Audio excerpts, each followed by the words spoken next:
নমস্কাৰ বন্ধুসকল, এছকে জৈনৰ নতুন ভিডিঅ'লৈ স্বাগতম জনাইছোঁ। আজিও আপোনালোকৰ বাবে এটা গুৰুত্বপূৰ্ণ খবৰ আনিছোঁ। ভিডিঅ'টো একেলগে চাই থাকিব। আপোনালোকে জানে গুৱাহাটীৰ ৰাজভৱনত কংগ্ৰেছ দলে প্ৰতিবাদ সাব্যস্ত কৰোঁতে পুলিচে লাঠি চালনা কৰা আৰু অত্যাচাৰ কৰাৰ ফলত এজন লোকৰ মৃত্যু হৈছে আৰু নাম তাৰ সন্দৰ্ভত অখিল গগৈ ডাঙৰীয়াই ডক্টৰ হিমন্ত বিশ্ব শৰ্মাৰ ওপৰত কিছু মন্তব্য কৰিছে। তেওঁলোকে কি মন্তব্য কৰিছে পোনপ্ৰথমে আপোনালোকে চাই লওক। কংগ্ৰেছ দলে প্ৰতিবাদ সাব্যস্ত কৰোঁতে পুলিচে যি লাঠি চাৰ্জ কৰিলে, পুলিচে যি কন্দুৱা গেছ দিলে, তাৰ ফলস্বৰূপে পুলিচৰ অত্যাচাৰত এজন আন্দোলনকাৰীৰ মৃত্যু ঘটিছে। মৃদুল ইছলাম নামৰ অধিবক্তাজনৰ মৃত্যু ঘটা বুলি আমি জানিব পাৰিছোঁ।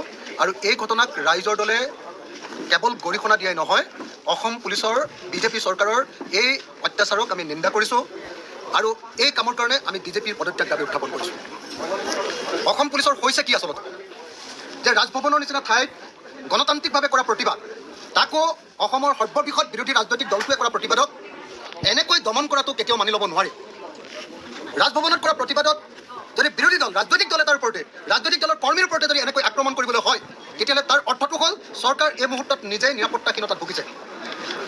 সেইকাৰণে আমি কংগ্ৰেছ দলৰ সদস্য মৃদুল ইছলাম ডাঙৰীয়াক এনেকৈ অসম পুলিচে হত্যা কৰাক নিন্দা কৰিছোঁ, গৰিহণা দিছোঁ আৰু অসমৰ ডিজিপি জিপি সিঙৰ পদত্যাগ আমি দাবী উত্থাপন কৰিছোঁ।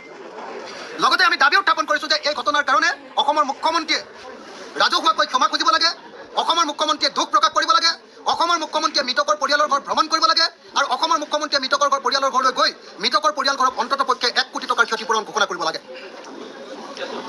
অসম পুলিচৰ এই নিৰ্যাতন নজিৰবিহীন। আজিলৈকে কেতিয়াও আমি শুনা নাছিলোঁ যে কোনোবা বিৰোধী দলৰ এজন মানুহক, কোনোবা আটাইতকৈ সৰ্ববৃহৎ বিৰোধী ৰাজনৈতিক দলটোৱে কৰা প্ৰতিবাদৰ ওপৰত এনেকৈ অসম পুলিচে নিৰ্যাতন চলায়, এনেকৈ অসম পুলিচে মাৰপিট কৰে, এনেকৈ অসম পুলিচে লাঠিচাৰ্জ কৰে, এনেকৈ অসম পুলিচে কন্দুৱা গেছ দিয়ে আৰু এনেকৈ অত্যাচাৰ কৰি মানুহক হত্যা কৰে। এনেকুৱা ঘটনাক নজিৰবিহীন। আমি এই ঘটনাক মই আকৌ কৈছোঁ, কেৱল নিন্দা কৰাই নহয়, ইয়াক এটা অত্যন্ত গৰিহণাযোগ্য কাম হিচাপে আমি ঘোষণা কৰিছোঁ আৰু ডিজিপিৰ পদত্যাগ দাবী কৰিছোঁ। ডিজিপিক ওপৰত শাস্তিমূলক ব্যৱস্থা গ্ৰহণৰ দাবী উত্থাপন কৰিছোঁ আৰু অসমৰ মুখ্যমন্ত্ৰীক ক্ষমা খুজিবৰ কাৰণে, ৰাজহুৱাকৈ ক্ষমা খুজিবৰ কাৰণে আৰু মৃতকৰ পৰিয়ালৰ ঘৰলৈ গৈ 1 কোটি টকা ক্ষতিপূৰণ